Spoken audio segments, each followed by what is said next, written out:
እግር ባይኖር መሄጃ ወዳሻ ቦታ መንጎጃ እንደ ልብ ባችል መራመድ የሱን ውሳኔ ግን ውደድ። እይታ ነስቶ ጨልሞ ዓለምን ባታ Alhamdulillah galata rabbii alhamdulillah summa alhamdulillah obboleettii keenya Leeyilaa Nursaboo kan jedhamtu waggaa 14f Saudi Arabiyaa keessatti hidhamtee daa'imni Arabaa akka tasaa ta'e harkatti du'ee jechuudha.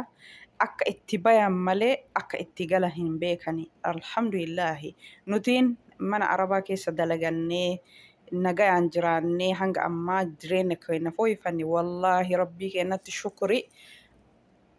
Gizee kuma galchuu nu barbaachisa. Alhamdulillahi rabbil aalamiin. Haga har'aa rakkoon takka osoo nu mudatin nagayaan dalagannee nagayaan jiraannee maatii keenya jijjiirree of jijjiirreetiin jiraataa jirra. Alhamdulillah. Mucayyoon tuni waggaa 14 guutuu mana hidhaa keessatti siqaayii makaraa dhandhamteetiin har'a rabbiin galanni haa ga'u galtee ruhaan tuni gaafa rabbiin baase malee namni ilmi namaa baasuu hin danda'u. Namoota maallaqa guuranii fi nafsa isii oolchan kanallee rabbumatu sababa godhee tumseef. Meeqa kami amma Suudi Arabiyaa kana keessatti fakkeenyaaf yoo fudhanne mee salaamtaa isin gaafadhee gara haasaatti darba. Assalaamu alaikum wa rahmatullahi wa barakaatu.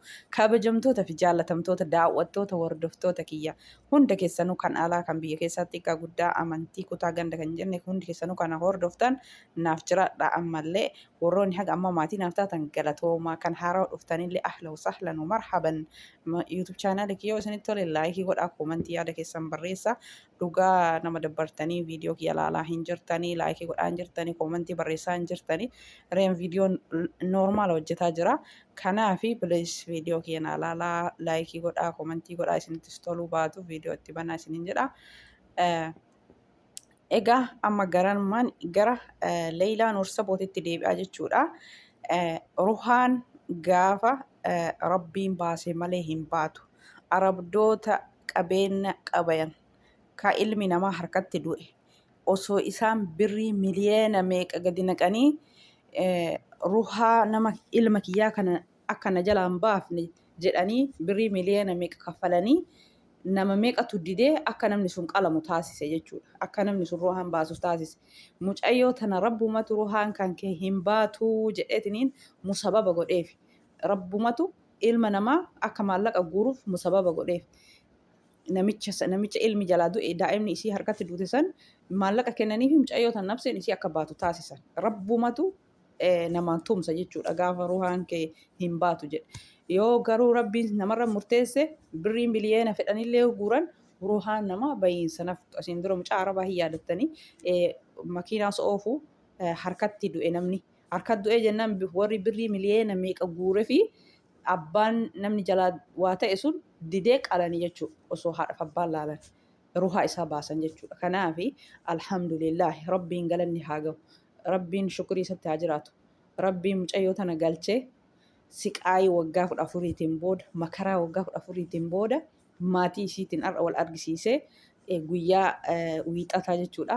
Rabbiin gammachiisee jechuudha. Kalee malee dheengadda galtee rabbiin gammachiisee maatii isiitii walitti ga'ee gammachuu boo'ee namni marti. Nama boojisa wallaa viidiyoon isii. Namni waggaa 13 guutuudha.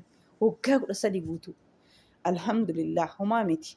Bifti isii jijjiirame gaafa biyyaa baatu mucattiin tun akkam jirti? Har'a akkam jirti? Alhamdulillah waan nafseen jiraatu maatii ofiitti nagaan galu kan rabbiin ruhaa isii baase. Haadhaaf abbaan halkanii guyyaa cinqamanii miidiyaa irratti cinqamanii halkanii guyyaa booyanii har'a namni marti isaatu gammachuu booye jechuudha. Himimmaan gammachuu booye. Kaleessa himimmaan gaddaa booyemi. Har'a immoo himimmaan gammachuu booye wallaa. Hedduu tokko nama gaddisiisa. Hedduu tokko nama bochisa. Namni viidiyoo kana ilaalee hin boonne hin jiru. Namni seenaa mucattii kanaa caqasee hin boonne hin jiru. Hedduu tokko nama bochisa. Hedduu tokko nama dhibbisa.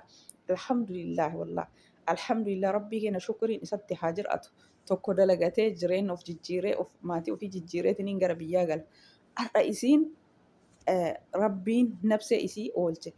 Silaa akkuma keen isilleen dalagattee of jijjiirtee maatii ofiititti qaata galtee qaata ilmaan godhattee qaata jireenya godhatte har'a sammaraa dhiiftee alhamdulillah kan nafseen isii tu'aaf alhamdulillah rabbiin guyyaan namaa ga'u malee nafsee namaa hin baasu. Kanaaf rabbii keenya shukrii isatti haa jiraatu. Baga rabbiin maatii isiitii waliin ga'ee baga rabbiin haadhaaf abbaa isii akkasi cinqaban ummata akkanatti cinqamaa ture laayif irratti san hunda baga rabbiin gammachiisee namni marti isaa gammachuu himimmaan boo'ee jechuudha. Namni seenaa mucattii taanaa ilaalee hojii hin boonne hin jiru jechuudha. Wanti biyyi namaa nu goote hisaabni hin beekamu. Wanti biyyi namaa nurratti dalayde hisaabni hin beekamu. Alhamdulillah rabbil aalamiin. Ammallee rabbiin ummata keenya haa tiisu. Nama hunda isaatu rabbiin carraa isaa haa tolchu. Nagayaan dalagatee nagayaan maatii ofiitti haa galu namu. Rabbiin shukriin isatti haa jiraatu. Wallah summa alhamdulillah alhamdulillah alfi marra summa alhamdulillah.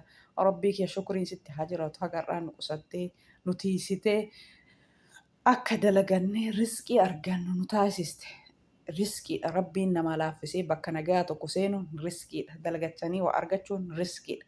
Riskii rabbiin nama jalaa bane malee riskii rabbiin nama cufe namni argatu tokkollee hin jiru osoo halkanii guyyaallee tattaafatee laffa'ee jechuudha.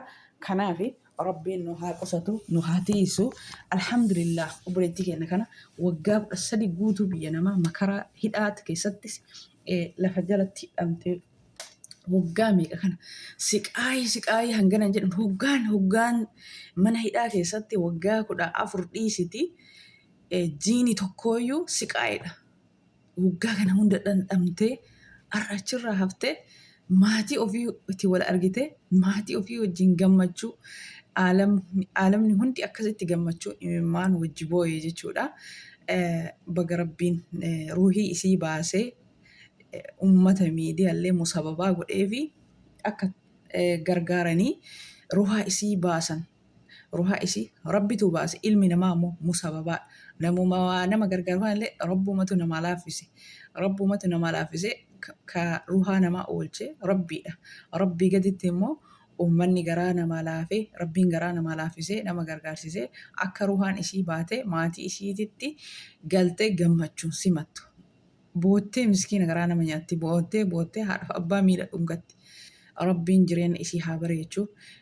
Fuula isii ijoollummaa isii akkas jiru har'a ammoo akkanatti deebi nama guddaa fakkeesse kanallee rabbi fuula isiillee haa bareechuu. Jireenya isiillee haa bareechuu. Qabeenyallee biyya namaa qofa deemanii miti biyyuma keessatti rabbi itti haa kennu. Bakka isiin hin dalagadhe jettee akkuma kenna of jijjiiraa jireenya kiyya jijjiiraa jettee manaa baate malee kanatu na mudata jettee manaan baane biyya namaa kana hin dhaqan malee akka itti galan hin beekanii waan nama mudatullee hin beekanii jechuudha. Kanaaf rabbiin biyyuma keessatti akka nama biyya arabaa deemee caalatti rabbi jireenya isii haa bareechuu. Rabbiin riskii dhuma hin qabne haa banuu fi nama keenya mara rabbiin isa haa eegu. Biyya namaa kana keessatti musiibaa biyya namaa keessa rabbiin isa haa eegu. Musababii adda addaarra rabbiin haa eegu nama keenya hunda. Carraa isaaniillee rabbi haa tolchu. Rabbiin nu haa eegu. Rabbi keenya immoo galanni isatti haa ga'u. Kan immoo nuti immoo kan dalagataa jirru, kan waa argataa jirru, kan jireenya keenya jijjiiranne, kan maatii keenya jijjiirre ni'maa caalu wallah ni'maa caalu alhamdulillahi. Guyyaa takka dalagaan ala lafan oolle guyyaa takka dalagaan ala hin teenne jechuudha. Alhamdulillah namni dalagatee ji'aan galii argata biyya nama ta'e.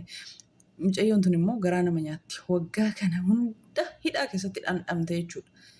Alhamdulillah homaa miti rabbiin duniyaa biyya arabaa deemanii dalagatan tana caala rabbiin bakka haa buusuu fi waanan haadhaaf abbaa isii kaleessa akkasitti halkanii guyyaa miidiyaa irratti booyansan saba isiif cinqamaa ture hunda isaa rabbiin har'a gammachiise himimmaan kaleessa booyaniif san har'a kan gammachuu booyanii jechuudha. Waanan nagaan galuudha. Alhamdulillah yoo jiruun jiraatte namni dalagatee of jijjiiraa biyya keessatti illee haga tokko yoo jireenya sirriitti guddaa sanillee dhabe haga tokko inni ima jiraata. Alhamdulillah baguma rabbiin ruhaa isii baasee nagaan maatii isiitti galche. Alhamdulillah Allahumma lakal hamdu shukr alhamdulillah. Allahumma lakal hamdu shukr yaa rabbi ammallee nu qusadhu ammallee nutiis ammallee nagaan biyya keenyatti nu galchi. Biyya namallee yeroo teenne dalagannu nagaan nama taa'ee dalagatee haajaa muraada fiixa guuttatee nagaan gara maatiitti galu rabbi nu haa taasisu. Meeqa kami kabayee ruhaan isaa dhabamte meeqa kamii ka bahee sammuu isaa dhabe, meeqa kamii ka bahee hospitaalatti dhibamee ciisu kan namni isa quba hin qabne rabbiin malee. Rabbiin dhibamaa keenya kulli rakkoo haa baasu, hajamaa keenya kulli rabbi haajaa haa baasu. Biyya namaa keessatti rabbiin nama hin rakkisini. Biyyuma ofii keessatti illee waa dhabatu namaa gadi nama godhaa, fayyatu namaa gadi nama godhaa. Yaa rabbi fayyaa duuba dhibeen hin jirre yaa rabbi nuu kenni. Qabeenya duuba dhabdi hin jirre yaa rabbi nuu kenni.